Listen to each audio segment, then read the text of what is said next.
जय हिंद फ्रेंड्स, स्वागत है आपका एजुकेशन ग्लोबल स्टडी पर।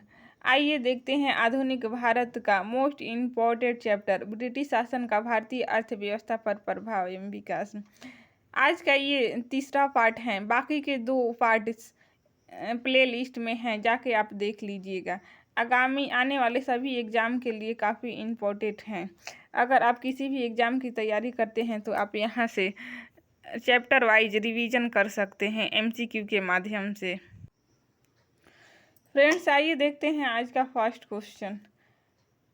किसके कार्यकाल में महिलाओं तथा बच्चों की कार्य अवधि के घंटों को सीमित करने तथा स्थानीय शासन का आवश्यक नियम बनाने के लिए प्राधिकृत करने के लिए प्रथम फैक्ट्री अधिनियम का अधिग्रहण किया गया? सही उत्तर होगा लॉर्ड रिपन के काल में। लॉर्ड रिपन याद रखिएगा, मोस्ट इम्पोर्टेंट क्वेश्चन है। फ्रेंड्स, वीडियो आपको कैसा लगा कमेंट करके ज़रूर बताइएगा, एंड वीडियो पसंद आया तो लाइक, सब्सक्राइब एंड शेयर ज़रूर करें। देखते हैं इम्पोर्टेंट पॉइंट्स।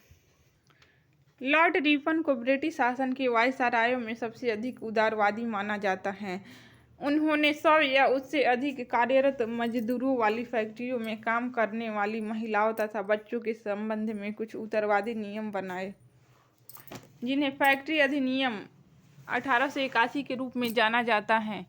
इस अधिनियम के तहत 7 वर्ष से कम उम्र के बच्चों के फैक्ट्रियों में काम करने पर रोक एवं 7 से 12 वर्ष के बच्चों की कार्यावधि प्रतिदिन 9 घंटे तथा महीने में 4 दिन की छुट्टी का प्रावधान किया गया था। याद रखिएगा। आइए देखते हैं नेक्स्ट क्वेश्चन। ये भी काफ़ी मोस्ट इम्पोर्टेंट क्वेश्चन है। निम्नलिखित कथनों पर विचार कीजिए। फैक्ट्री एक्ट 1881 औद्योगिक कामगारों की मजदूरी नियत करने के लिए और कामगारों को मजदूर संघ बनाने की दृष्टि से पारित किया गया था। दूसरा, एन.एम. लोखंडे ब्रिटिश भारत में मजदूर आंदोलन संगठित करने में अग्रगामी थे। दोनों सही हैं। इम्पोर्टेंट पॉइंट देखते हैं इनके बारे में। प्रथम कारखाना अधिनियम 1881 ईस्वी में पारित किया गया था, परंतु यह अधिनियम अपर्याप्त मापदंड जैसा साबित हुआ। इसमें केवल ऐसे मजदूर जो बच्चे थे उन्हीं के सुरक्षा से संबंधित प्रावधान बनाया गया था। इस अधिनियम में महिला मजदूरों से संबंधित कोई प्रावधान नहीं बनाया गया था, अतः इस अधिनियम से मजदूर सामान्यतः निराश थे। एन.एम. लोखंडे भारत में मजदूर आंदोलन संगठित करने में अग्रगामी थे। 19वीं शताब्दी में वे न केवल हथकरघा एवं कपड़े की मिलों में मजदूरों की दयनीय स्थिति में सुधार करने के लिए याद किए जाते हैं, बल्कि जाति एवं संप्रदाय जैसे मुद्दों पर भी उन्होंने साहसिक पहल की थी। अतः कथन दोनों सही हैं। देखते हैं नेक्स्ट क्वेश्चन। निम्नलिखित में से किसे भारत में स्थानीय स्वायत्त शासन का जनक माना जाता है? काफ़ी इम्पोर्टेंट क्वेश्चन है। सही उत्तर होगा लॉर्ड रिपन। लॉर्ड रिपन याद रखिएगा। लॉर्ड रिपन को स्थानीय स्वायत्त शासन का जनक माना जाता है। इनके बारे में इम्पोर्टेंट पॉइंट देखते हैं।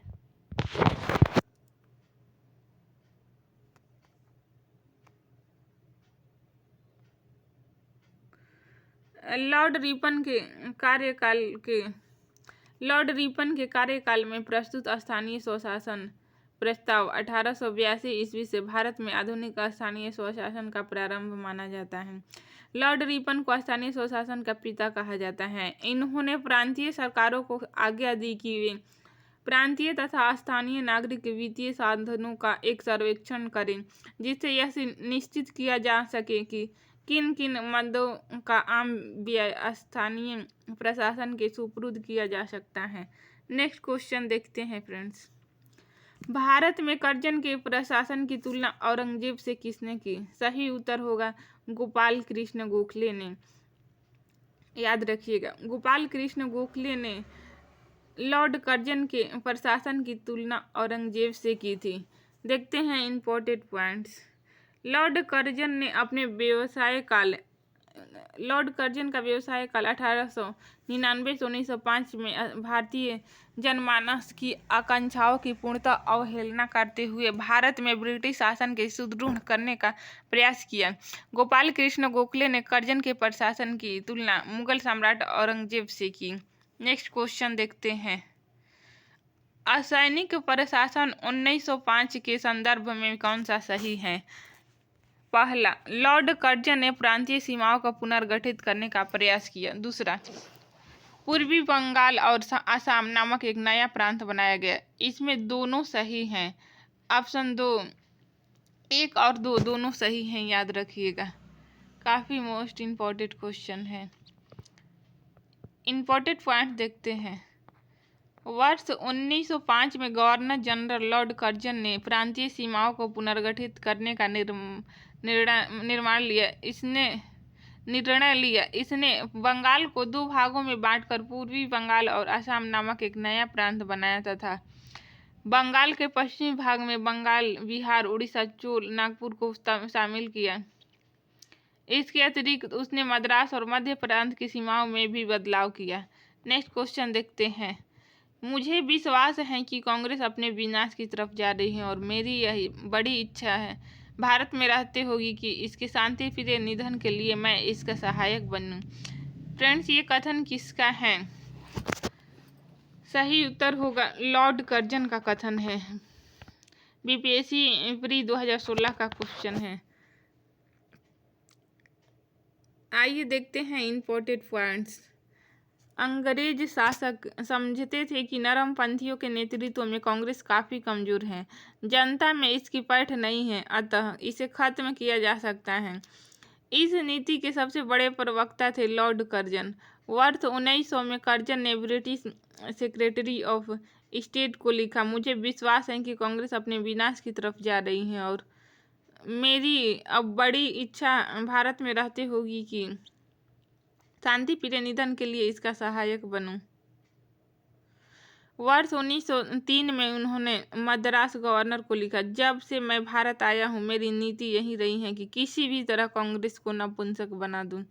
कर्जन ने कांग्रेस अध्यक्ष के नेतृत्व में प्रतिनिधि मंडल से मिलने से इनकार कर दिया था। ये दोनों कथन याद रखिएगा।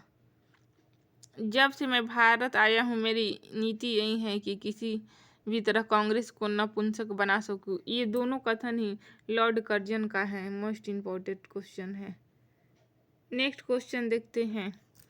भारत में उपनिवेशी शासन काल में होम चार्जेस भारत में संपत्ति दोहन का महत्वपूर्ण अंग थे। भारत में उपनिवेशी शासन काल में होम चार्जेस भारत से संपत्ति दोहन का महत्वपूर्ण अंग थे। निम्नलिखित में से कौन सी निधियां होम चार्जेस की संगठक थी? आइए देखते हैं।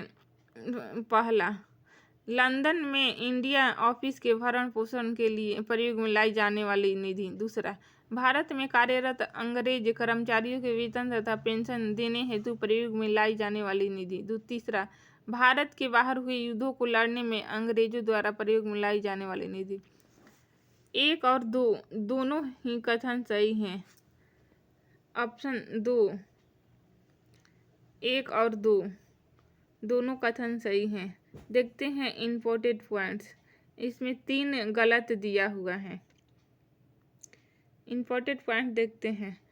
औपनिवेशिक शासन काल में भारत सरकार के गृह शुल्क यानी कि होम चार्जेस से तात्पर्य इंग्लैंड स्थित राज्य सचिव सेक्रेटरी ऑफ इंडिया द्वारा भारत सरकार की ओर से किया गया व्यय था।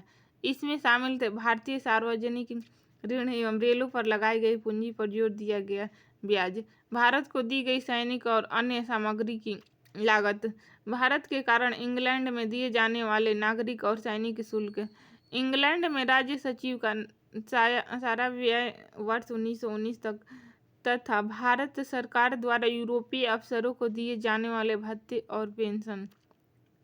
भारत के बाहर हुए युद्धों को लड़ने में अंग्रेजों द्वारा प्रयोग में लाई जाने वाली निधि गृह शुल्कों पर भारित नहीं थी, अतः विकल्प 2 अभीष्ट उत्तर होगा।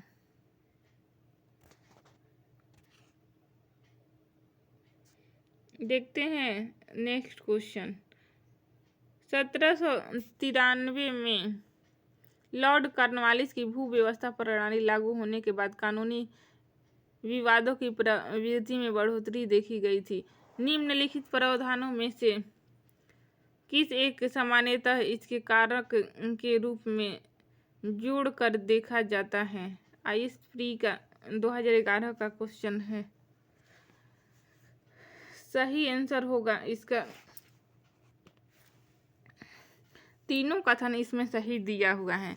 रैयत की तुलना में जमींदार की स्थिति को अधिक सशक्त बनाना था।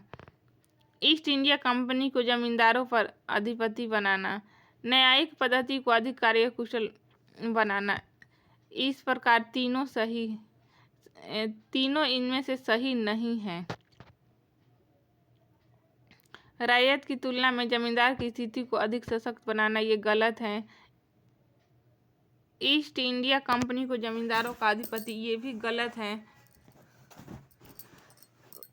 न्यायिक पद्धति को अधिक कार्यकुशल बनाना है, ये तीनों गलत दिया है। इस प्रकार ऑप्शन 4 सही होगा।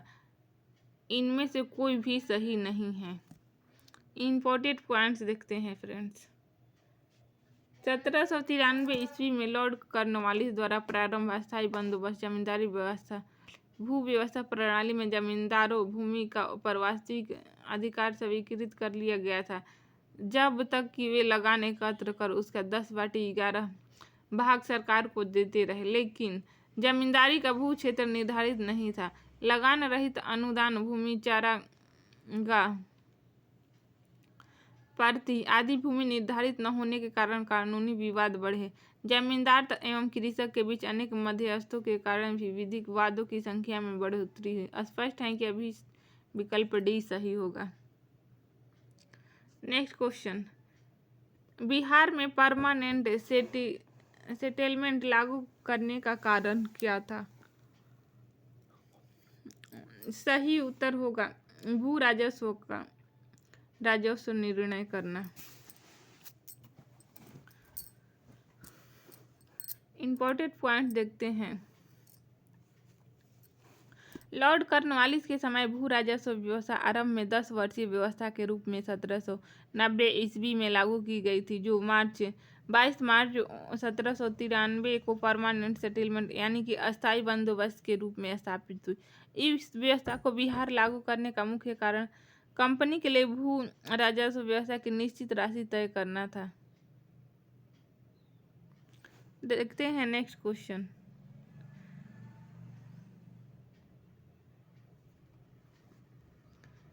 इनमें होगा 1885 में बंगाल और बिहार में भूमि पर किराएदारों के अधिकारों को बंगाल किराएदारी अधिनियम द्वारा दिया गया था। सही आंसर होगा 1885। देखते हैं इम्पोर्टेंट पॉइंट्स। 1793 ईस्वी में लॉर्ड कॉर्नवालिस द्वारा अस्थायी बंदोबस्त को लागू किया गया, जिसमें जमींदारों को कई अधिकार प्रदान किए गए। 19वीं शताब्दी तक आते भूमि की मांग बढ़ने लगी और भूमि मालिकों ने किराए में बढ़ोतरी की। यह समय किसानों के विद्रोह का था। इसी बीच बंगाल सरकार ने बंगाल एवं बिहार में बंगाल किराएदार अधिनियम 1885 को लागू किया, जिसमें भूमि मालिकों और किराएदारों के अधिकारों को परिभाषित किया गया था। नेक्स्ट क्वेश्चन देखते हैं। निम्नलिखित में से कौन ब्रिटिश शासन के दौरान भारत में रैयतवाड़ी बंदोबस्त के प्रारंभ किए जाने से संबंधित थे? सही उत्तर होगा Alexander Reed and Thomas Munro. ये रैयतवाड़ी बंदोबस्त के प्रारंभ से संबंधित हैं। इस तरह ऑप्शन 3 सही होगा, केवल 2 और 3। Alexander Reed and Thomas Munro याद रखिएगा। नेक्स्ट को ये एक्सप्लेन देखते हैं। रैयतवाड़ी बंदोबस्त अंग्रेजों द्वारा भारत में भू राजस्व वसूली हेतु लागू की गई एक प्रणाली थी। अलेक्जेंडर रीड ने मद्रास प्रेसिडेंसी में सर्वप्रथम 1792 ईस्वी में तमिलनाडु के 12 महान क्षेत्र में रैयतवाड़ी व्यवस्था लागू की। थॉमस मुनरो ने 1809 ईस्वी में कुछ क्षेत्रों में इसको लागू किया। इस प्रकार 1820 ईस्वी मद्रास का गवर्नर बनने पर उसने इसे मद्रास में भी लागू किया, याद रखिएगा। नेक्स्ट क्वेश्चन देखते हैं, कुछ और भी इम्पोर्टेंट पॉइंट्स हैं इनके बारे में। मिनरो के शीशे एली फिंस्टन ने इसे बॉम्बे प्रेसिडेंसी में लागू किया। संपूर्ण ब्रिटिश भारत के 51% क्षेत्रफल, इसमें आएगा आपको मद्रास, बम्बई के कुछ हिस्से, पूर्वी बंगाल, असम एवं कुर्ग में यह व्यवस्था लागू की गई थी। इस व्यवस्था के अंतर्गत राजों को भूमि का मालिकाना हक दिया गया, जिसके द्वारा यह प्रत्यक्ष रूप से सीधे या व्यक्तिगत रूप से भू राजस्व अदा करने के लिए उत्तरदायी थे। 1836 ईस्वी के बाद विंगेट और गोल्ड द्वारा व्यवस्था में सुधार किया गया था। देखते हैं नेक्स्ट क्वेश्चन, रैयत वाणी बंदोबस्त के संदर्भ में निम्नलिखित कथनों पर विचार कीजिए। इसका सही आंसर होगा, देखते हैं क्या पूछ रहा है, उपयुक्त में से कौन से कथन सही हैं। किसानों द्वारा लगान सीधे सरकार को दिया जाता है, रैयत वाणी, ये सही, ये ऑप्शन सही है। सरकार रैयत को पट्टे के देती थी, ये भी सही है। कर लगाने के पूर्व भूमि का सर्वेक्षण और मूल्य निर्धारण किया जाता था, ये भी सही है। इस तरह उपयुक्त तीनों कथन सही हैं। देखते हैं इम्पोर्टेंट पॉइंट्स। दक्षिण भारत में उत्तर भारत की तरह बड़े बड़े भूखंडों एवं बड़े जमींदारों के अभाव में रैयत वाणी व्यवस्था को लागू किया गया। इस व्यवस्था का सूत्रपात कैप्टन रीड और थॉमस मुनरो ने किया। रैयत वाणी व्यवस्था के तहत किसानों को अपनी जमीन का मालिक माना जाता था, जो सीधे सरकार को कर देते। कर का निर्धारण भूमि का सर्वेक्षण करने के बाद किया जाता था। भूमि सर्वेक्षण के बाद लगाने के लिए किसान और सरकार के बीच एक समझौता होता था। किसान की सहमति के बाद उसे पट्टा दिया जाता था, जो भूमि पर उसकी निजी संपत्ति का प्रमाण होता था, याद रखिएगा। नेक्स्ट क्वेश्चन देखते हैं, वह प्रथा जिसके तहत किसान स्वयं भूमि का मालिक होता है और सरकार को भू राजस्व के भुगतान के लिए जिम्मेदार माना जाता है। इसका सही आंसर होगा रैयत वाणी प्रथा था। देखते हैं इम्पोर्टेंट पॉइंट्स। रैयत वाणी प्रथा के अंतर्गत किसान स्वयं भूमि का मालिक होता है और सरकार को भू राजस्व के भुगतान के लिए जिम्मेदार माना जाता है। नेक्स्ट क्वेश्चन,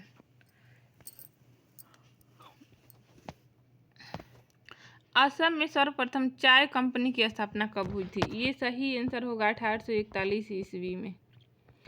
असम में सर्वप्रथम चाय कंपनी की स्थापना 1841 ईस्वी में हुई थी। यह कंपनी 5 लाख रुपए की पूंजी के साथ इंग्लैंड में स्थापित की गई थी तथा नजीरा असम में इस कंपनी का मुख्यालय था। द असम कंपनी भारत की सबसे पुरानी व्यावसायिक चाय कंपनी है, जो वर्तमान में भी कार्यरत है, याद रखिएगा। नेक्स्ट क्वेश्चन देखते हैं, निम्नलिखित में से कौन भारत में उपनिवेशवाद के आर्थिक आलोचक थे? सही इसमें दिया है, नीचे दिए गए कूट का प्रयोग कर सही उत्तर को चुनना है। इसका सही उत्तर होगा दादा भाई नौरोजी, जी सुब्रमण्यम अय्यर एवं तीसरा आरसी दत्त, तीनों सही हैं। ये तीनों उपनिवेशवाद के आर्थिक आलोचक थे। इम्पोर्टेंट पॉइंट देखते हैं इनके बारे में। 1870 से 1905 ईस्वी के बीच बहुत से भारतीय बुद्धिजीवियों ने ब्रिटिश शासन के आर्थिक पहलू को विश्लेषित किया। इनमें 3 लोगों का योगदान सबसे महत्वपूर्ण रहा। वे थे दादा भाई नौरोजी, महादेव गोविंद रानडे और ICS अधिकारी रमेश चंद्र दत्त। इन्होंने भारत का आर्थिक इतिहास लिखा। इन तीनों के अतिरिक्त जीवी जोशी, जी सुब्रमण्यम अय्यर द हिंदू समाचार पत्र के ये संपादक थे। गोपाल कृष्ण गोखले, पृथ्वी चंद्र राय समेत अनेक राजनीतिक कार्यकर्ताओं और पत्रकारों ने तत्कालीन अर्थव्यवस्था के हर पहलू का गहराई से विश्लेषण किया। ये लोग इस निष्कर्ष पर पहुंचे कि भारत के आर्थिक विकास के रास्ते में सबसे बड़ी बाधा उपनिवेशवाद ही है। नेक्स्ट क्वेश्चन देखते हैं। अनुद्योगीकरण के संदर्भ में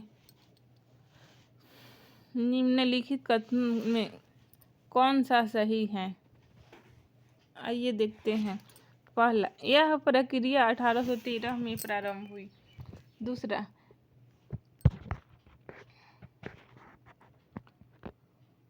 ईस्ट इंडिया कंपनी के व्यापारिक एकाधिकार की समाप्ति ने इस प्रक्रिया को तेज किया। सही उत्तर होगा 1 और 2, दोनों सही हैं। इम्पोर्टेंट पॉइंट देखते हैं। भारत में अनुद्योगीकरण की प्रक्रिया 1813 ईस्वी के चार्टर्ड एक्ट कंपनी द्वारा भारतीय व्यापार का एकाधिकार समाप्त करने से शुरू हुआ था। 1813 में ही भारतीय व्यापार का एकाधिकार समाप्त कर दिया गया था, चीन के साथ छोड़कर।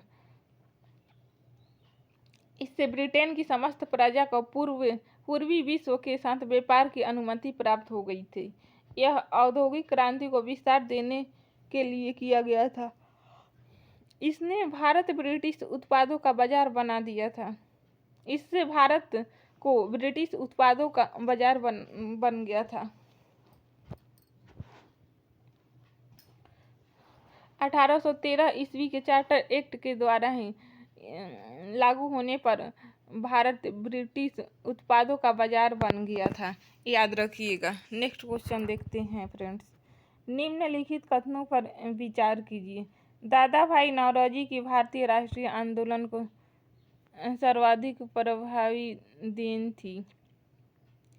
दादा भाई नौरोजी की भारतीय राष्ट्रीय आंदोलन को सर्वाधिक प्रभावी देन थी कि पहला, उन्होंने इस बात को अभिव्यक्त किया कि ब्रिटेन भारत का आर्थिक शोषण कर रहा है।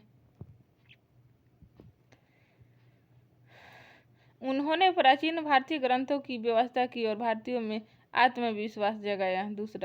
तीसरा, उन्होंने सभी सामाजिक बुराइयों के निराकरण की आवश्यकता पर सर्वोपरि जोर दिया। इनमें से कौन सा सही है? IST का क्वेश्चन है। इस प्रकार कथन केवल एक ही सही है इनमें से। देखते हैं एक्सप्लेन।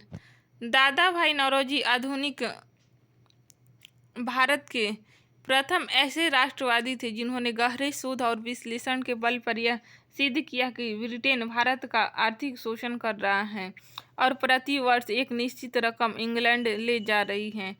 इसके परिप्रेक्ष्य में ही उन्होंने अपनी इकोनॉमिक ड्रेन थ्योरी दी थी, याद रखिएगा। नेक्स्ट क्वेश्चन देखते हैं। किसने यह विचार किया था कि भारत में ब्रिटिश आर्थिक नीति घिनौनी है? ये कथन है कार्ल मार्क्स का ये कथन है, याद रखिएगा। देखते हैं इम्पोर्टेंट पॉइंट्स। कार्ल मार्क्स ने यह विचार व्यक्त किया कि ब्रिटिश आर्थिक नीति घिनौनी है। अंग्रेजी हस्तक्षेप से सूती काटने वाला तो लंका शायद में रहता है, ततुवाय बंगाल और उसका आर्थिक आधार समाप्त होने के कारण लगभग लुप्त हो गया है।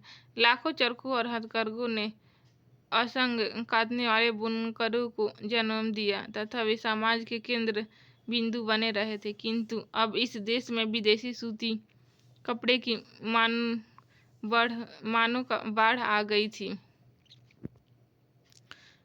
याद रखिएगा। नेक्स्ट क्वेश्चन देखते हैं। दक्षिण भारत में सिंचाई व्यवस्था का अग्रदूत किसे माना जाता है? सही उत्तर होगा सर आर्थर कॉटन को। दक्षिण भारत में सिंचाई व्यवस्था का अग्रदूत सर आर्थर कॉटन को माना जाता है। सर आर्थर कॉटन ब्रिटिश सिंचाई अभियंता थे। इन्होंने दक्षिण भारतीय राज्यों की सिंचाई व्यवस्था हेतु उल्लेखनीय कार्य किए, इसलिए सर आर्थर कॉटन को दक्षिण भारत में सिंचाई व्यवस्था का अग्रदूत माना जाता है। ये उत्तराखंड PCS एग्जाम में पूछा गया प्रश्न है, याद रखिएगा। मोस्ट इम्पोर्टेंट है आगामी सभी प्रतियोगी परीक्षाओं के लिए। नेक्स्ट क्वेश्चन, आर्थिक तौर पर 19वीं शताब्दी में भारत पर अंग्रेजी शासन का एक परिणाम था। सही आंसर होगा भारतीय कृषि का वाणिज्यीकरण। भारतीय कृषि का वाणिज्यीकरण आपका सही उत्तर है। देखते हैं इंपॉर्टेंट पॉइंट्स। 1813 ईस्वी के चार्टर एक्ट द्वारा ईस्ट इंडिया कंपनी का व्यापारिक अधिकार समाप्त करके मुक्त व्यापार नीति अपनाई गई। इंग्लैंड में औद्योगिक क्रांति उफान पर थी, अतः इंग्लैंड को अपने उद्योगों के लिए सस्ते माल की आवश्यकता थी। इस प्रकार भारत कच्चे माल का उत्पादन करने वाला देश बनकर रह गया। इसके अतिरिक्त भारत में पूंजीवादी व्यवस्था के बढ़ने के साथ साथ नई लगान नीति के कारण किसान को अब नगद राशि की आवश्यकता थी। इसलिए किसान भी उन फसलों को उगाने के लिए किसानों के लिए विवश हुए जिनका बाजार में क्रय विक्रय हो सके। आज के लिए इतना ही, मिलते हैं नेक्स्ट वीडियो में। Thanks for watching.